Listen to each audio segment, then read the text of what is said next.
கேள்வியில முதலாவது கேள்வி எளிமையான கேள்வி.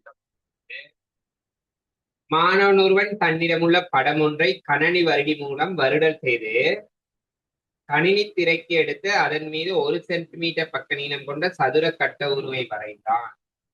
கணனி திரையில் பெறப்பட்ட உரு கீழே காட்டப்பட்டது. முதலாவது கேள்வி. ஓவால உற்பத்தி காட்டப்படும். சரியா? ஓவினால் காட்டப்பட்டுள்ள புள்ளியை உற்பத்தியாக எடுக்கிறது. இது உற்பத்தினா உங்களுக்கு தெரியும், உற்பத்தி புள்ளியிட ஆள்கூறு 0, சரியா கொண்டு சதுர கோட்டுருவை ஆள் கூற்று தளமாக கருதி ABCDE ஆகிய புள்ளிகள் தான் ஆள்கூறு. ஆள்கூறு எழுதுற விதம் இந்த மாதிரி 3 கோடு போடணும். சர்வ சமன். ஏட எக்ஸ் ஆள்கூறு 1, ஏட எக்ஸ் ஆள்கூறு 1, y ஆள்கூறு எண்ணி பாருங்க 1 2 3 4 5. ஏட ஆள்கூறு 1,5. பீட ஆள்கூறு 2,6. சீட ஆள்கூறு 2 4 5,3. அடுத்து சீட ஆள்கூறு 2,2. ஈட ஆள்கூறு ஈயின் ஆள்கூறு 1,1. இந்த ஆள்கூறுகளை எழுத சொல்றாங்க. இந்த ஆள்கூறுகளை எழுத சொல்லிட்டாங்க. அடுத்து கவனிங்க, தூரம் காண்க. தூரம் BE காணவா?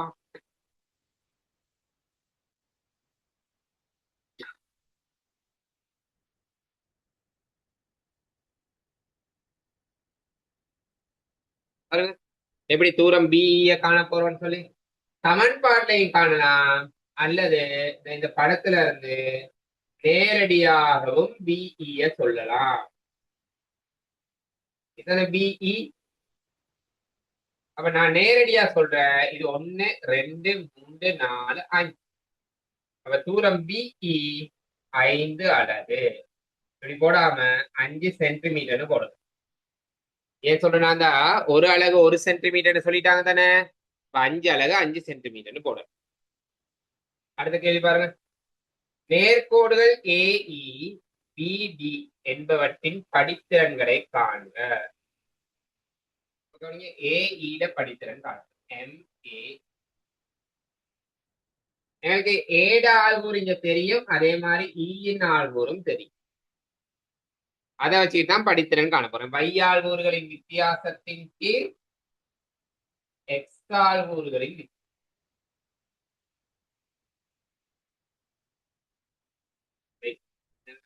ஈக்கு ஒரு மிஸ்டேக் விட்டேன், 2லயும் மிஸ்டேக் இருக்கு. ஈட ஆள்கூறு 3,2. ஈட ஆள்கூறு 2,1. ஈட ஆள்கூறு 2,1. 1 1 2 வரும். 5ல இருந்து 1 கழிங்க 4, 1ல இருந்து 2 கழிங்க 1. அப்ப AE படித்திறன் 4. Okay, E 2 1. சரி, நான் மாத்தி எழுதுறேன், திருத்திட்டேன். கவனிங்க, அடுத்து BD படித்திறன் கேட்கலாம்.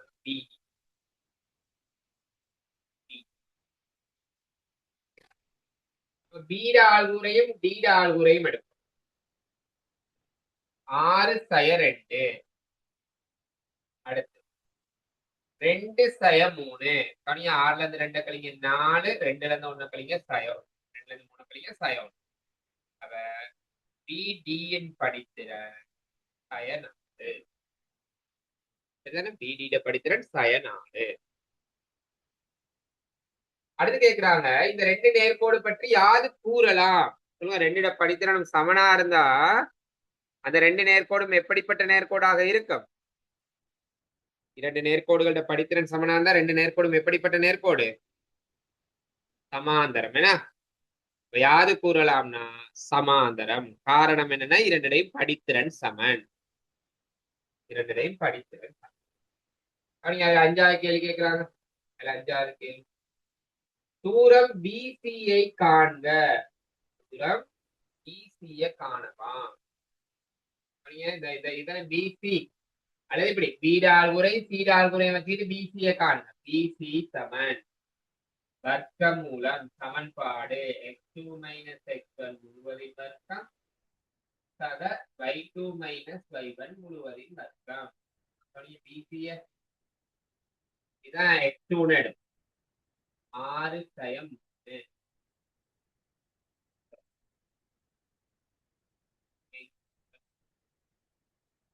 2 தான் 5 தான் x1. 2 சய 5 முழுவதின் வர்க்கம். y2 - y1க்கு பதிலா 6 சய 3 முழுவதின் வர்க்கம். கழிங்க சய 3. சய 3ன் வர்க்கம் 9. 6ல இருந்து 3 கழிங்க 3. 3ன் வர்க்கம் 9. 9ஐயும் 9ஐயும் கூட்ட வர்க்கம் மூலம் 18. இது எளிய செயலிகளை கொடுத்தா, எளிய செயலிகளை கொடுத்தா 3 வர்க்கம் மூலம் 2 சென்டிமீட்டர். ஏன் நாங்க சென்டிமீட்டர் போட்டோம்னா மேல அவங்க சொல்லிட்டாங்க ஒரு கட்டம் 1 சென்டிமீட்டரை வகை. அப்படி சொன்னனால நான் அப்படி போட்டேன். சரியா? அடுத்து 6. புள்ளிகள் ஏயும் டியும் டியையும் இணைக்கும் கோட்டிற்கு செங்குத்தாக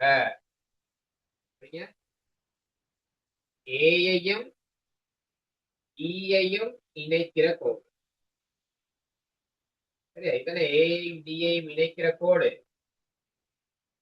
இந்த கோட்டுக்கு செங்குத்தாக ஒரு கோடு வரைய போறீங்க.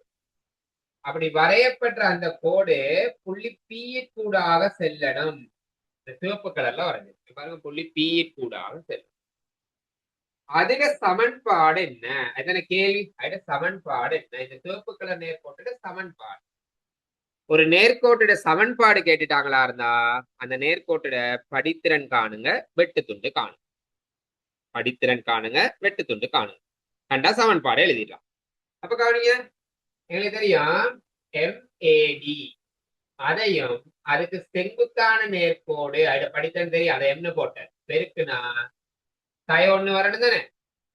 ஏடிட படித்திறனையும் செங்குத்து கோட்டோட படித்திறனையும் பெருக்குனா சய 1. ஏடிட படித்திறன் நான் இங்க கண்டுட்டேன். ஏடிட படித்திறன் காணலைன்னா அதை கண்டுபிடிக்கும். ஏடிட படித்திறனை நாங்க கண்டுபிடிக்கும். ஏடிட படித்திறனுக்கு இங்க தனியா செய்யறேன். அதை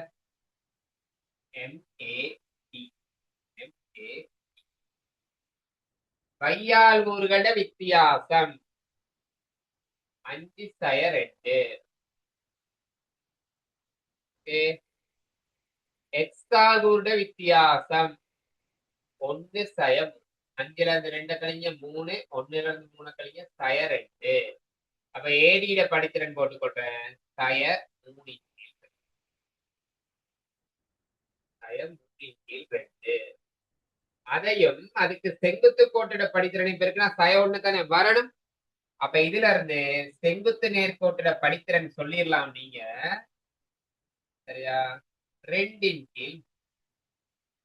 செங்குத்து கோட்டோட படித்திறன் என்ன? 2/3. இப்ப கவனிங்க, சமன்பாடு எங்களுக்கு தேவைப்படும்.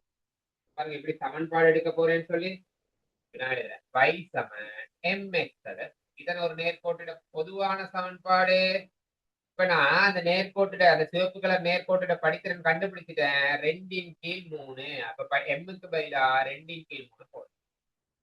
சி தெரியாது.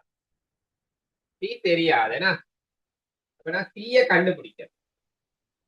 சிய கண்டுபிடிக்கிறது தான் இப்ப வேலை. கவனிங்க, போய் வெட்டு துண்டு எப்படி கண்டுபிடிக்கலாம்னு சொல்லி வெட்டு துண்டு எப்படி கண்டுபிடிக்கிறான்னு பாருங்க. இப்ப அவங்க சொன்ன அந்த நேர்கோடு புள்ளி பி கூடாக போகுது அப்படின்னு சொல்லிட்டாங்க தானே. இப்ப கவனிங்க, இந்த புள்ளி பீட ஆள் எக்ஸ் ஆள்கூறு 3, y ஆள்கூறு 3. அப்ப இந்த நேர்கோட்டில் உள்ள ஒரு புள்ளி தெரிஞ்சா போதும். அந்த அவங்க சொன்ன அந்த சிவப்பு கலர் நேர்கோட்டில் உள்ள ஒரு புள்ளி தெரிஞ்சா போதும், வெட்டு துண்டா கட்டலாம். அப்ப அந்த தெரிஞ்ச புள்ளியை கொண்டு போயிட்டு இந்த சமன்பாடுல நாங்க எடுத்து வச்சிருக்கோமே இந்த சமன்பாடு அதுல பிரதியிடும். சொல்லுங்க, தெரிஞ்ச புள்ளி பி தானே. பீட y ஆள்கூறு 3 போட்டுட்டேன். எக்ஸ் ஆள்கூறு 3. அப்ப எக்ஸுக்கு பதிலா 3 போட்டுட்டேன். 3 3 வெட்டுப்படும். வெட்டுப்பட்டா 2 சக 2 இங்கிட்டு வந்தா சய 2 3ல இருந்து 2 கழிங்க டி சமன் 1 டி சமன் 1. அப்ப அந்த நேர்கோட்டோட சமன்பாடு y சமன் 2 கீழ் 3 சக 1. அதுதான் 6வது கேள்விக்குரிய பதில். சரியா? 6வது கேள்விக்குரிய பதில் அதுதான். அடுத்து கவனிங்க. புள்ளிகள் பிசியின் நடுப்புள்ளிக்கு பிசியிட நடுப்புள்ளியா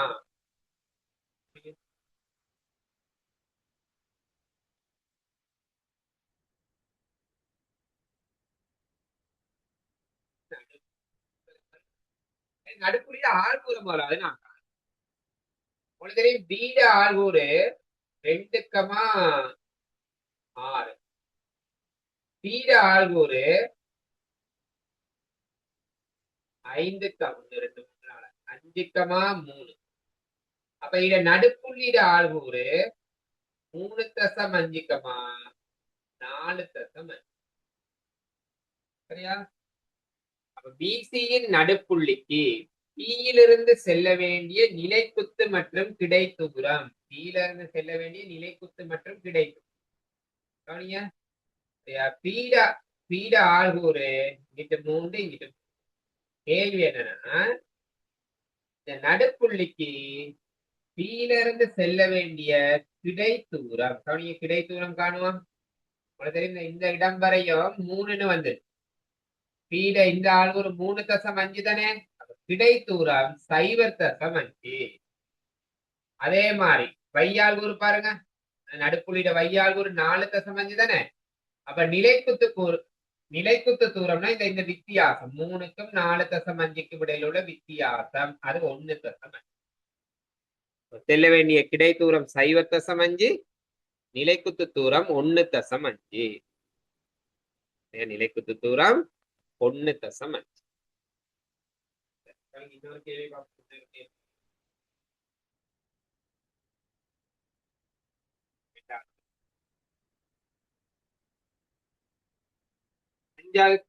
அஞ்சாவது கேள்வி பாருங்க. அஞ்சாவது கேள்வி செய்யுங்க. எல்லா கேள்விக்கும் ஆன்சர் அனுப்புறேன். நீங்க செய்துட்டு செக் பண்ணி பாருங்க ஆன்சரை. அஞ்சாவது y சமன் 3x இந்த நேர்கோட்டுல படித்திறன் என்னன்னு கேட்கிறாங்க. எக்ஸ புணம் படித்திறன் வெட்டுத்துண்டு சயர் நேரடியா எழுதி. அடுத்து இந்த நேர்கோட்டுக்கு சமாந்தரமா உற்பத்தி கூடாக செல்ற நேர்கோட்டுல சமன்பாடு. இதுக்கு சமாந்தரமான நேர்கோடுனா இதுல படித்திறன் 3னா சமாந்தர நேர்கோட்டுல படித்திறன் என்னதான் போடுவீங்க 3 தானே. y சமன் 3 சக சி தொடர்பா பாருங்க. அவங்க தரவுல சொல்லிட்டாங்க உற்பத்தி கூடாக செல்லுது. உற்பத்தி கூடாக செல்லுதுன்னா அது வையச்சு எங்க இடைவெட்டம் 0. சரியா? இதுதானே உற்பத்தி கூடாக செல்ற நேர்கோடு. வையச்ச 0 இடைவெட்டது. வையச்ச இடைவெற்ற புள்ளி தானே வெட்டுத்துண்டு. நேரடியா போட்டுற தீக்கு பயிலா 0. தீக்கு பயிலா 0 போட்டா அந்த நேர்கோட்டோட சமன்பாடு y சமன் 3x அப்படின்னு வரும். y சமன் 3. அடுத்து கவனிங்க. அடுத்து என்ன கேட்கிறாங்கன்னு சொல்லி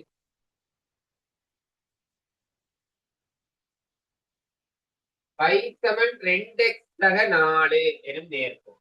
கவனிங்க. இதுதான் அந்த y சமன் 2x சக 4 அப்படின்னு எடுத்துக்கொள்ளுங்க. இந்த நேர்கோடு x, y அச்சை வெட்டும் புள்ளிகளின் ஆள்கூறு என்ன? x அச்ச வெற்ற புள்ளி. அந்த கருப்புகள் எல்லாம் மார்க் பண்ணி காட்டுறேன். x அச்ச வெற்ற புள்ளி. அதை கண்டனே x அச்ச வெட்டும் புள்ளியில ஆள்கூறு என்னன்னு பெருசா கண்டு. எனக்கு கவனிங்க. x அச்ச வெட்டக்குள்ள பாருங்க y ஆள்கூறு 0. நான் மார்க் பண்ணிருக்கேன் புள்ளி ஆயிடும். y ஆள்கூறு 0 தானே. அப்ப x அச்ச இடைவெட்டும் புள்ளி காரணமா இருந்தா இந்த வைக்கு பயிலா 0 போடுங்க. 0 சமன் 2x சக 4. இதுல இருந்து நீங்க சொல்லிடலாம் x சமன் சய 2. சுருக்கி பாருங்க x சமன் சய 2. அப்ப எக்ஸ் அச்சு இடைவெட்டும் புள்ளி பயர் 8. சரியா? அடுத்து கவனிங்க. இந்த இடம் தான் வையச்சை இடைவெட்டும் புள்ளி. அது வெட்டு துண்டு. வையச்சை இடைவெற்ற புள்ளி என்ன? வெட்டு துண்டு தானே வையச்சை இடைவெற்ற புள்ளி. அது சமன்பாடை பார்த்தாலே விளங்குது எவ்வளவு? 4. அதை இப்படி செய்யலாம். சொன்ன மாதிரி எக்ஸ் அச்ச இடைவெட்டக்குள்ள வைக்கு 0 போட சொன்னதானே, அதே போல வையச்ச இடைவெட்டக்குள்ள எக்ஸுக்கு 0 போட்டுருங்க. வையச்ச இடைவெட்டக்குள்ள எக்ஸுக்கு 0 போட்டுருங்க. அப்ப எக்ஸுக்கு 0 போட்டு பாருங்க. 2 தர 0 சக 4. 2ஐயும் 0ஐயும் பெருக்க 0 தானே. இப்ப y சமன் 4. இல்லைங்கச்சா? எப்படி எக்ஸ் அச்ச இடைவெற்ற புள்ளி y அச்ச இடைவெற்ற புள்ளிகள் கண்டுபிடிக்கிறேன்னு சொல்லி எக்ஸ் அச்ச இடைவெட்டினா y 0, y அச்ச இடைவெட்டினா x 0 போட்டுவிட்டா ஆன்சர் வந்துடும். சரியா? அடுத்து கவனிங்க. அந்த நேர்கோடு எக்ஸ் y அச்சுகளை இடைவெட்டும் புள்ளிகளுக்கு இடையில் உள்ள மிக குறுகிய தூரம் என்ன? திரும்பவும் அதுல இருந்தே தான் கேட்கிறாங்க. எக்ஸ் y அச்சுகளை இடைவெட்டும் புள்ளிகளுக்கு இடையிலான மிக குறுகிய தூரம் இதுதானே இந்த தூரம். அவங்களுக்கு தெரியும் இது சய 2, இது 4. இந்த தூரம் இது ஏபி போடுறேன். ஏபியை தான் கேட்கிறாங்க. அப்ப இந்த நீளம் உற்பத்தியில இருந்து நீளம் இது 2 அலகு. இங்க மேல இது 4 அலகு. அப்ப ஏபிட நீளம்கான பைதகரஸ் தேற்றம் 2இன் வர்க்கம் சக 4 சக 16 கூட்ட 20. 2 வர்க்க மூலம் 5. 2 வர்க்க மூலம் 5. அடுத்து கவனிங்க. இந்நேர்கோடு எக்ஸ் அச்சு y அச்சு மூலம் அமைக்கும் முக்கோணிட பரப்பளவு. முக்கோணிய நிரற்ற இது ஒரு முக்கோணி தானே. இந்த முக்கோணிட பரப்பு என்னன்னு கேட்கிறாங்க. அரை தர. முக்கோணிட அடி 2, செங்குத்துயரம் 4. 2 வெட்டுங்க. பரப்பு 4 சதுர அலகு. நீளம் கண்ட அலகுன்னு போடணும். நீளம் கண்ட அலகுன்னு போடணும். பரப்பு கண்டா சதுர அலகு அப்படின்னு போடணும். சரியா? சதுர அலகு அப்படின்னு போடணும். சரி, 6வது கேள்வி பாருங்க. 6வது கேள்வி. அப்ப இது கொஞ்சம் யோசிக்க வேண்டிய கேள்வி. இந்த 6வது ஏபிசிடி ஒரு இணைகரம். ஏபிசிடி ஒரு இணைகரம். உங்களுக்கு தெரிஞ்சிருக்கணும், இணைகரம்னா எதிரெதிர் பக்கங்கள் சமனும் சமாந்தரமுமாக இருக்கும். தெரிந்தனது? இணைகரம்னா எதிரெதிர் பக்கங்கள் எப்படி இருக்கும்? சமனும் சமாந்தரமுமாக இருக்கும். அப்பனா உங்களுக்கு சொல்றாங்க ஏடிட படித்திறன் 1. அதை வச்சுக்கொண்டு நான் சொல்லிடுறேன் இந்த பிசிட படித்திறனும் 1 தான். ஏன் 2 சமாந்தரமே இணைகரம்னு சொல்லிட்டாங்க தானே. அப்ப சமாந்தரமா தானே இருக்கும். சமாந்தரம்னா படித்திறன் சமன் தானே. அதே மாதிரி ஏபிட படித்திறன் கொடுக்குறாங்க சய அரை. அப்ப நான் பிசிட படித்திறனையும் போட்டுக்கொள்றேன். என்னன்னு சொல்லி சய அரை அப்படின்னு போட்டுக்கொள்றேன். ஓகே, இப்ப பாருங்க. ஏட ஆள்கூறு 1,4. ஏட ஆள்கூறு சீட ஆள்கூறு சய 3,4. இவங்க கேக்குறாங்க சீட ஆள்கூறு என்ன, டீட ஆள்கூறு என்ன? இதுதான் கேள்வி. டீட ஆள்கூறு என்ன, டீட ஆள்கூறு என்ன? அப்ப இதுக்கு முதல்ல ஐடியாவை எடுக்கணும். இந்த கேள்வியை நான் இப்படிதான் செய்ய போறேன் அப்படின்ற ஐடியா ஒண்ணு வரணும். கவனிங்க, இந்த கேள்விக்குரிய ஐடியாவை நான் சொல்றேன். நாங்க படிச்சதுல எதை வச்சு செய்யலாம் அப்படின்னு சொல்றேன். இந்த மாதிரி ஏபின்னு ஒரு கோடு இருக்கு தானே. ஏபின்னு ஒரு கோடு இருக்குன்னா அதே மாதிரி இது பிசின்னு ஒரு கோடு இருக்கு தானே. இந்த ஏபின்ற நேர்கோடும் பிசின்ற நேர்கோடும் இடைவெற்ற இடம் தானே பி. அது ரெண்டும் இடைவெற்ற இடம் தானே பி. அப்ப 2 நேர்கோடுகள் இடைவெட்டும் புள்ளிய காணணுமா இருந்தா நீங்க முதலாவது ஏபிட சமன்பாடு எழுத. ஏட சமன்பாடு எழுத போறீங்க. ஏபி அடுத்து பிசிட சமன்பாடு எழுத. சரியா? பிறகு அந்த ரெண்டு சமன்பாட்டையும் ஒருங்கமை சமன்பாடு வடிவத்துல தீர்த்து விட்டா அது ரெண்டும் இடைவெற்ற புள்ளி பிய கண்டுபிடிச்சிடலாம். ரெண்டையும் சமன்பாடு எழுத போறேன். கவனிங்க, முதல்ல ஏபிட சமன்பாடு. ஏபிட சமன்பாடு ஏபி சமன்பாடு y சமன் mx சமன். உங்களுக்கு தெரியும் ஏபிட படித்திறன் அவங்க கொடுத்திருக்காங்க சய அரை x சக. இப்ப வெட்டுத்துண்டு காணும் தானே.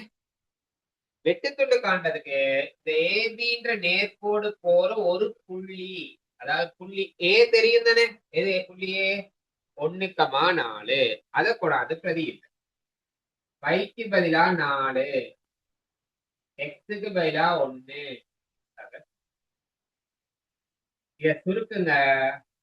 தீக்குரிய ஆன்சர் வரும் 4 அல்லது இப்படி 9/2.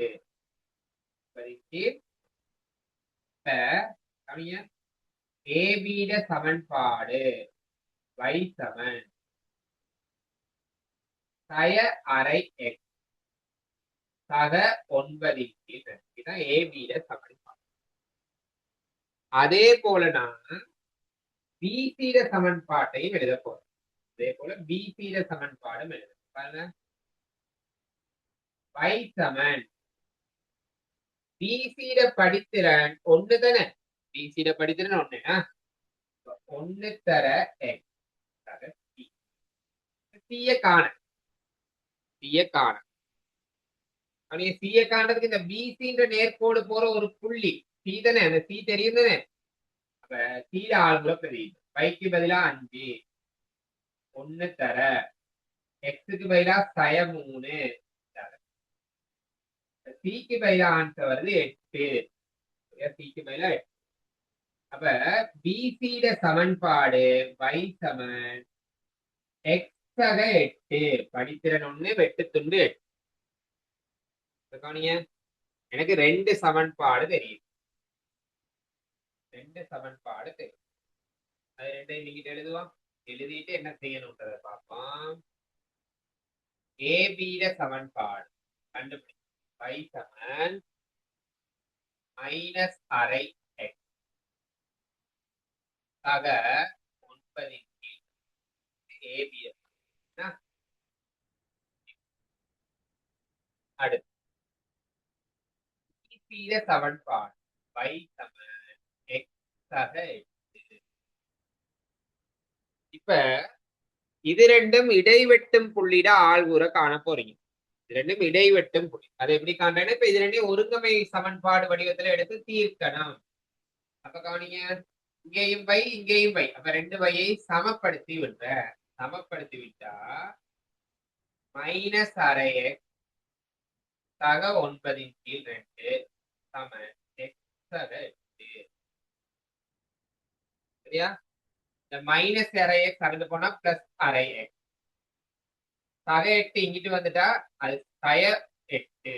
எழுதுறேன் 9/2 சய சமன் x சக அரை. எட்டையும் அரை எட்டையும் கூட்டினா 3/2. இதுல இருந்து இதை கழிங்க. 9/2 இருந்து 8 கழிங்க. 16னா சய 7/2. இதுல இருந்து வரப்போது ஆன்சர் x சமன் சய 7/3. சமன் என்ன ஆன்சர்? சய 7/3. இப்ப இந்த சமன்பாடு இருக்கு தானே. இதுல எக்ஸுக்கு பதிலாக போயிட்டு பிரதிட்ட சய 7/3. இதை சுருக்கி பாருங்க. வைக்குரிய ஆன்சர் வரும். என்னன்னு வருமாக இருந்தா 24னா 17/3. 17. இது ரெண்டும் இடைவெற்ற புள்ளிட ஆள்கூறு இதுதான். எக்ஸ் ஆள்கூறு சய 7/3. y ஆள்கூறு 17/3. ஏபியும் பிசியும் இடைவெட்டும் புள்ளியின் ஆள். அப்ப அதுதானே புள்ளி பி, பீட ஆள்குறு தான் கண்டுபிடிச்சிருக்கு. இதே மாதிரிதான் புள்ளி டீட ஆள்குறு காணணும். எங்க யோசிச்சு சொல்லுங்க எனக்கு. டீட ஆள்குறு காரணமா தான் எந்தெந்த நேர்கோட்டோட சமன்பாடு தேவை, எந்தெந்த நேர்கோட்டோட சமன்பாடை வச்சுக்கொண்டு டீட ஆள்குறை கண்டுபிடிப்பீங்க. புள்ளி டி ஆள்குறு காண்றதால எந்தெந்த நேர்கோட்டோட சமன்பாடுகள் எங்களுக்கு தேவைப்படும்.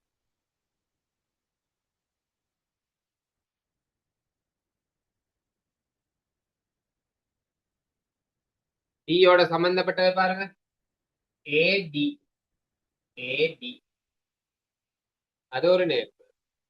இந்த ஒரு நேர்கோடு சிடி.